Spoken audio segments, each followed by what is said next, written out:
Kiongozi mkuu wa Irani Ayatollah Ali Khamenei ameonya kwamba Marekani itakabiliwa na pigo kali ikiwa itatekeleza tishio la Rais wa Marekani Donald Trump la kuishambulia Irani endapo Tehran haitakubali kufanya mazungumzo mapya kuhusu makubaliano ya nyuklia na Washington. Akizungumza hii leo Jumatatu Machi 31 mwaka 2025, Khamenei amesema kuwa uhasama kutoka kwa Marekani na Israel haujawahi kukoma na kwamba vitisho vya kushambuliwa si jambo jipya kwa Irani.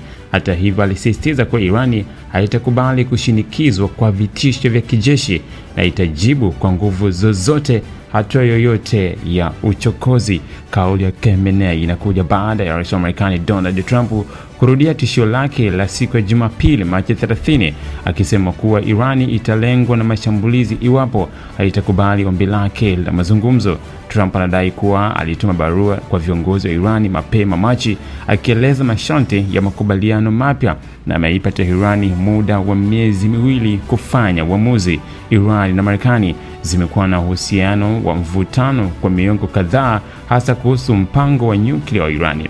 Mnamo mwaka 2018, Marekani chini ya Trump katika muhula wake wa kwanza ilijiondoa kwenye makubaliano ya nyuklia ya 2015, hatua iliyoibua mivutano zaidi kati ya mataifa hayo mawili. Sasa baada ya kurejea madarakani mwaka 2025, Trump anaonekana kushinikiza tena Irani kuingia kwenye mkataba mpya, lakini Tehran bado haijaonyesha dalili za kusalimu amri kwa shinikizo hilo. Khamenei alisisitiza kuwa Irani iko tayari kujilinda na kwamba haitasita kujibu kwa nguvu endapo Marekani itajaribu kuishambulia. Wanatutishia kwa mashambulizi, lakini hatuoni uwezekano mkubwa wa hilo kutokea. Hata hivyo, ikiwa watajaribu kufanya uchokozi wowote, hakika watakumbana na jibu kali, alisema kiongozi huyo. Mvutano huu unaongeza taharuki katika eneo la Mashariki ya Kati, huku mataifa mbalimbali yakifuatilia kwa ukaribu iwapo hali itazidi kuwa mbaya au kama kuna nafasi ya kidiplomasia kutumika kuzuia mgogoro huu mkubwa. Naitwa Onesmo Sangalali. Bwana Mashaka, vipi? Habari ya siku bwana. Mbona kwenye ofisi za mikopo tena ndugu yangu?